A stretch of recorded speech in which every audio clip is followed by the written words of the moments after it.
Hello everyone. In previous video we have seen की surrender of tenancy म्हणजे काय आहे, टेनन्सीचं सरेंडर म्हणजे काय, तो एक प्रकार आहे. ठीक आहे. टेनन्सी जी आहे टर्मिनेट होते म्हणजे काय की त्या ठिकाणी टेनंट आणि जो लँडलॉर्ड आहे ह्याचं रिलेशन जे आहे ते एंड होतं, बरोबर. पण मग हे टर्मिनेशनचे बरेचसे मोड्स आहेत, तर त्यापैकी एक बघितलं आपण सरेंडर. आता दुसरा आहे डिफॉल्ट. डिफॉल्ट कोणाचा? Default of tenant. टेनंटने काहीतरी डिफॉल्ट केलेला आहे. मग ते काय काय असू शकतात? टेनंटने रेंट नाही पे केलं आहे, किंवा त्याने काहीतरी डिस्ट्रक्टिव्ह असं काम केलं आहे लँडवरती, लँडला इंजुरी पोहोचवले, किंवा ती जागा जी जागा आहे ती सब डिवाईड केली, त्याच्यामध्ये सब डिव्हिजन पाडले, सबलेट केली, इतर कोणाला आणखीन दिली, असाइन करण्यात आली, किंवा सब लीज केलेली. म्हणजे मालकाला न विचारता, त्याची परमिशन न घेता, किंवा लीजमध्ये तसा क्लॉज नाही आणि तरीसुद्धा त्याने आणखीन कोणाला पुढे जी आहे ती जागा हँडओव्हर केलेली आहे, म्हणजे अशा प्रकारे.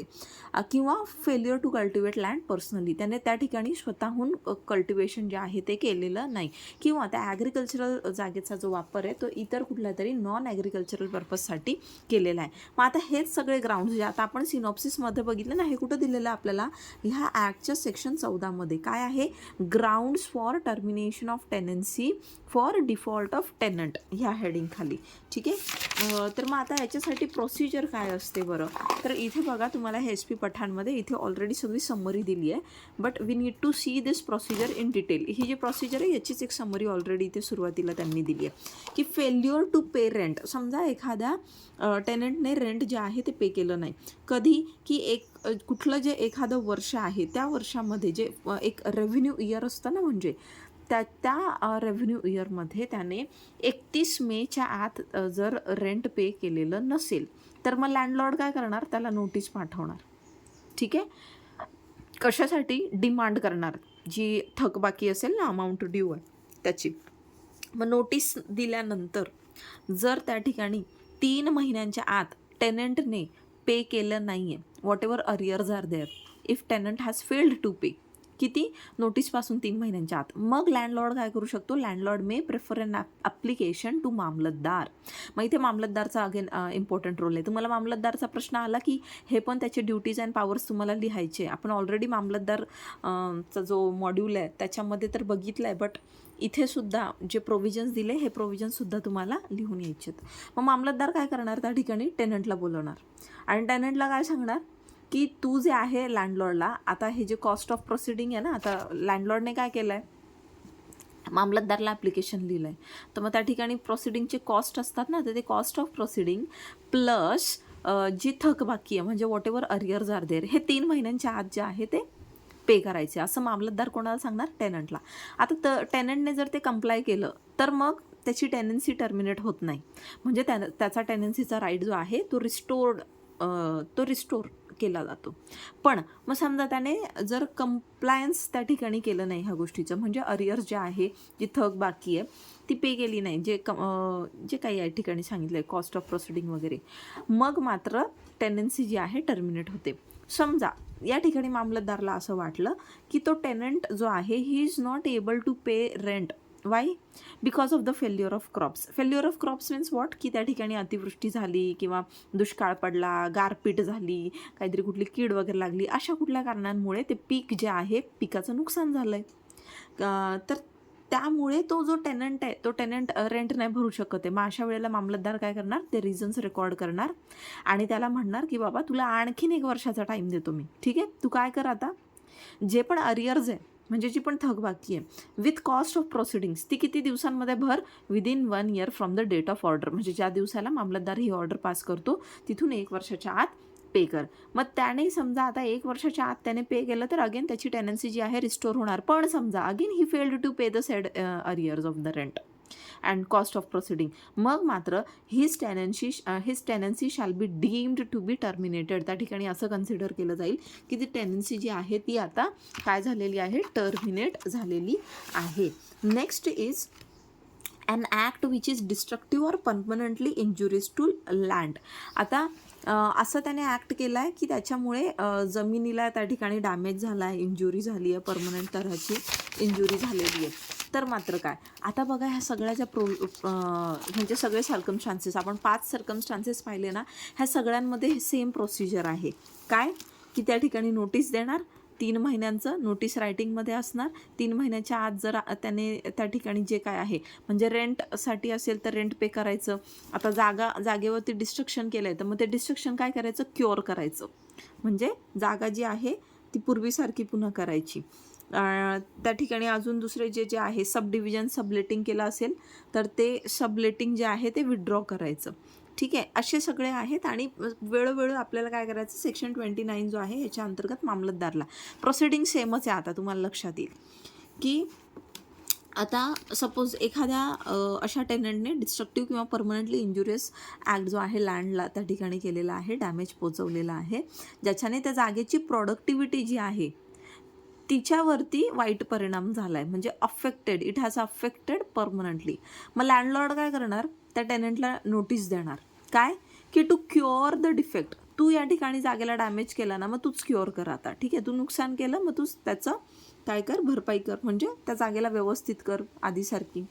मग आता टेनंटने जर त्या ठिकाणी तो जो डिफेक्ट आहे तो क्युअर केला नाही, मग हा काय करणार, मामलतदारला ॲप्लिकेशन लिहिणार. कशासाठी, फॉर रिकव्हरी ऑफ पोझेशन, म्हणजे टेनन्सी त्याला एंड करायची. प्रोसिजर काय आहे बघा.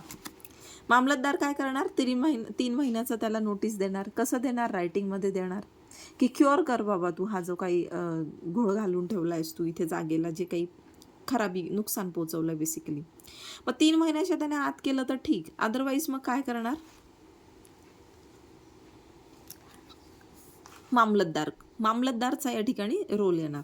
मग मामलतदारकडे ॲप्लिकेशन गेल्यानंतर इफ मामलतदार इज सॅटिस्फाईड, ठीक आहे, after recording the statement in writing, आणि जे काही प्रूफ आहे म्हणजे जागा वगैरे तो बघणार ना, जागेचं ॲक्च्युअल काय नुकसान झालं आहे कसं आहे, आणि मग तो एविक्ट करणार त्या टेनंटला. तिथे टर्मिनेशन होणार टेनन्सीचं. मग आता इथे सत्यनारायण वर्सेस विठोबाची केस आहे. या ठिकाणी बॉम्बे हायकोर्टाने काय म्हटलं की ज्यावेळेस टेनन्सी जी आहे ह्या ग्राउंडच्या अंतर्गत तुम्ही जी आहे टर्मिनेट करतात, तर त्यावेळेला तो जो डॅमेज आहे तो कसा असला पाहिजे की परमनंट इंजुरी असली पाहिजे. आणि त्या ठिकाणी टेनन्सी जेव्हा टर्मिनेट होते, landlord to give another notice requiring the tenant to काय म्हटलं यांनी, टू आणि पुढे काही दिसतच नाही इथे. आय गेस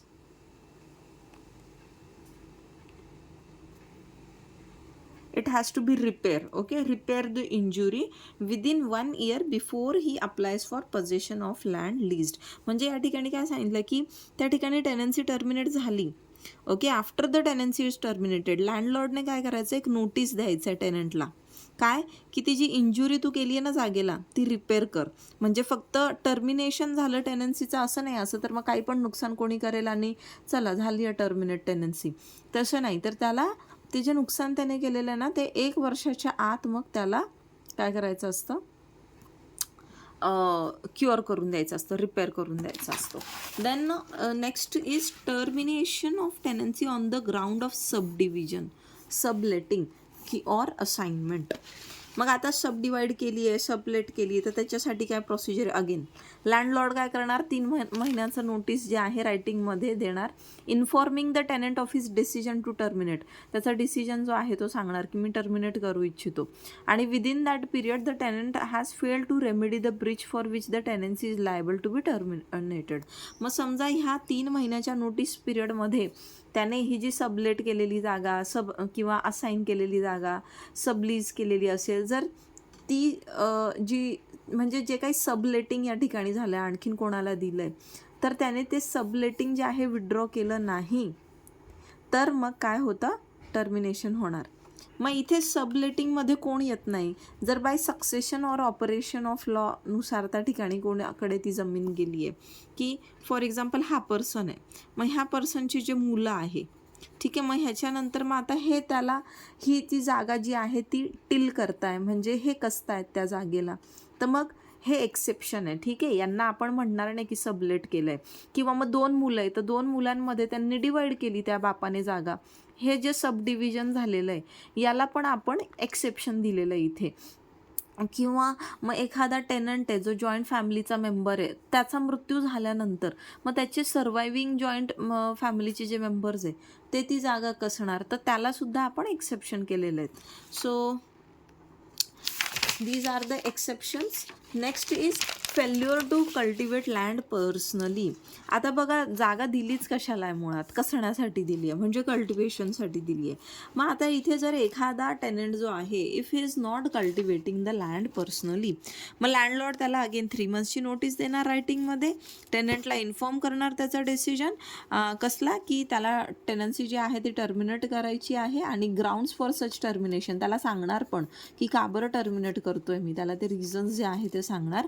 आणि जर 3 महिन्याच्या आत ह्या व्यक्तीने जो ब्रीच त्याने केला आहे, तर त्याचं रेमेडी जर त्याने केली नाही, म्हणजे त्या ठिकाणी त्याने कल्टिवेशन जे आहे ते सुरू केलं नाही पर्सनली, तर मग काय होणार, टर्मिनेशन त्याचं होऊ शकतं. मग लँडलॉर्डला याच्यासाठी काय करायचं, अगेन मामलतदारला अप्लाय करायचं सेक्शन 29च्या अंतर्गत.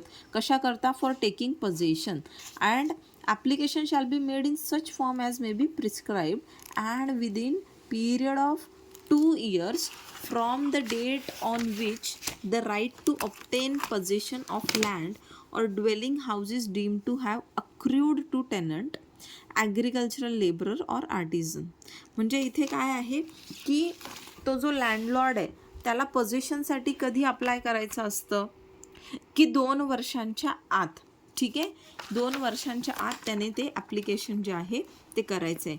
मग आता या ठिकाणी सपोज त्या लँडलॉर्डच्या केसमध्ये सपोज ती व्हिडो आहे, मायनर आहे, किंवा फिजिकल मेंटल डिसेबिलिटी असेल, किंवा आर्म्ड फोर्सेसचा एखादा सर्विंग मेंबर आहे.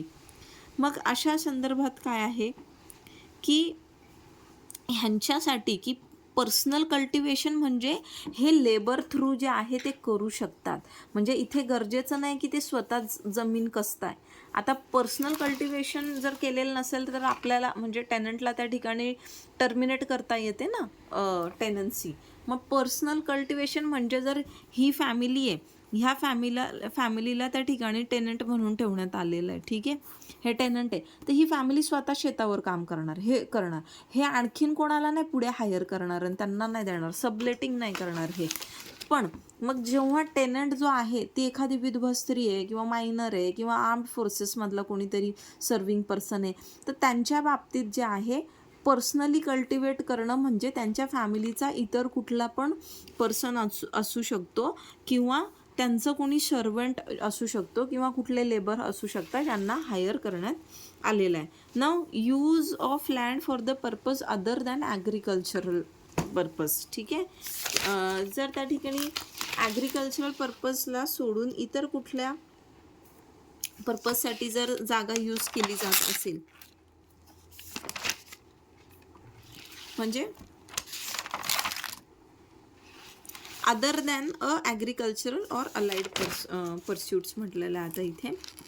सो काय आहे अगेन याची प्रोसिजर, 3 महिन्याची नोटीस द्यायची, काय की मला टेनन्सी टर्मिनेट करायची आहे, आणि त्या दरम्यान जर त्या ठिकाणी that tenant has failed to remedy the breach, मग काय होणार, टर्मिनेट होणार. ओके, अगेन कसं, मामलतदारला ॲप्लिकेशन करायचं, मामलतदारकडे ॲप्लिकेशन करायचं, आणि हे ॲप्लिकेशन कधीपासून करायचं, की ज्या डेटपासून त्याला राईट आहे ऑप्टेन करण्याचं त्या जागेचं, पोझिशनचं, जागा असेल, घर असेल, जे पण काय असेल. ठीक आहे, कारण शेतामध्ये घरही असतं ना, ते राहत असतात ना तिथे. तर म्हणजे आता त्याने ही 3 महिन्याची नोटीस दिली, ही नोटीस पिरियड संपली की तिथून पुढे त्याला राईट आहे ना टर्मिनेट करण्याचा, तर तिथून 2 वर्षांच्या आत, काय म्हटलेलं इथे, 2 वर्षाच्या आत मामलतदारला ॲप्लिकेशन केलं जाणार, आणि मामलतदार मग त्या ठिकाणी त्याला काढणार, म्हणजे सांगणार की टर्मिनेट झाली आहे. मग आता नॉन ॲग्रिकल्चरल पर्पजसाठी जर यूज केलेला आहे, तर याच्यासाठी पण प्रोव्हिजन्स काय आहेत, की बघा, आता फॉर कल्टिवेटिंग पर्सनली जर एखाद्या लँडलॉर्डने, अरे हे तू का, एक मिनिट, हेडिंग वेगळी आणि टॉपिक वेगळा सांगितला आहे. ओके, तुमचे जे